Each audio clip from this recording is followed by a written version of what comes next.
Hey, it's Carrie here. In this video, I'm going to teach you how to build a better relationship with the scale and make it a useful tool to monitor your weight loss progress. So first thing I'm going to touch on, what is an average weekly weight loss? What should it be? So often we think that after a couple weeks of eating healthy and exercising, that the scale's just gonna drop 5 or 10 pounds. And who can blame you? It's plastered all over the internet, all over the front of magazines, all these fat loss, quick fix solutions. And I'm gonna share a harsh truth with you. The average weekly weight loss is actually 0.5 to 2 pounds a week. 2 pounds being more if you have a lot of weight to lose. So most of us are going to be down more towards the 0.5 to 1 pound a week. And that is incredible progress. Think about how many weeks are in a year, 52 weeks in a year. If you lose half a pound to 1 pound a week, that's 25 to 50 pounds lost. And a lot of us don't even have 50 pounds to lose in the first place. So the key is to stay patient. Those little bits of progress do add up over time.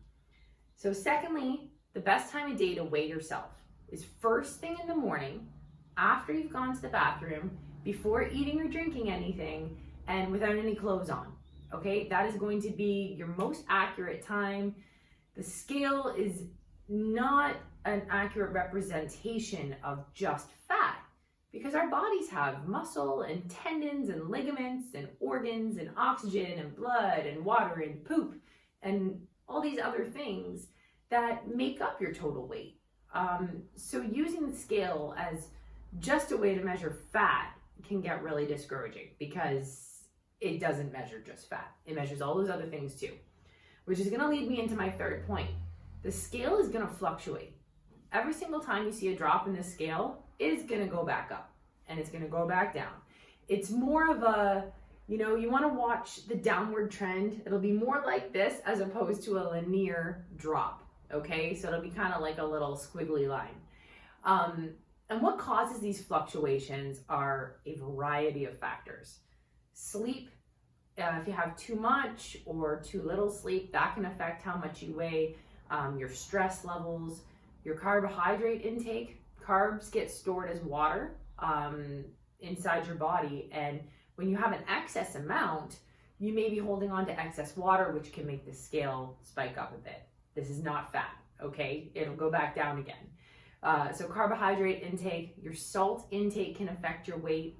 Your fiber intake can affect your weight. Strenuous exercise, if you've done a heavy workout the day before, you may be swelling, like holding on to some swelling in your muscles, holding on to some more water, which can cause the scale to spike as well. Females, if it's your time of the month, like usually the week before your period hits, the scale's gonna go up. So being mindful and managing your expectations, knowing that it's not just gonna be a continuous downward trend, is really gonna save you a lot of frustration. So a pound increase here and there is nothing. It actually takes 3,500 calories on top of your maintenance calories to gain a pound of fat. So for your average, say 150, 160 pound female, that would be about 6,000 calories a day. So you would have to eat a lot of food in order to gain a pound of fat. And if you're doing so consistently, like that's how you gain fat over the long run. It's not just in that one day. If you're eating a ton of extra calories every single day, then yeah, you may have gained fat. But if you're not, and you're doing your best to stay in a calorie deficit, chances are that spike in the scale is not fat at all. So lastly here, I encourage my clients, and I do this myself, to weigh yourself daily. So this is not an obsessive thing. A lot of people be like, I can't believe you're weighing yourself daily versus like weekly or once in a while, but I want to show you why it's handy. So when you weigh yourself daily, you can actually take an average weekly weight. So it accounts for all of those fluctuations. And what you can do is monitor the overall downward trend as opposed to those day-to-day spikes up and down. So if you look at my example here, the starting weight is 155. So I have weighed myself every single day going forward. So my weekly average is 154. Now, if you see the next week, I'm back up to 155 because spikes happen, comes back down to 153 again. The following week, spikes up to 155 again. By the end of the week, down to 152. Week 4, back up to 154. And by the end of the week, I'm down to 151. Now, taking these average weekly weights, okay? So I add up all of my weights of the week and divide it by 7. This is how I got this number, 154. The next week is 153. Following week is 153. The final week, 151.7. So this week is actually a half a pound drop, sorry, 153.7, 153.1, and 151.7. So this month, I've actually lost 2.5 pounds. Now, had I weighed myself weekly, say only on Monday, I would have actually caught the times when the scale had spiked up. So 155, 155, 155, 154. Can you imagine how frustrating that would have been? So I would have thought I've only lost 1 pound after an entire month's worth of effort, rather than seeing that I've actually lost 2.5 pounds overall. So this just allows you to see a bigger picture.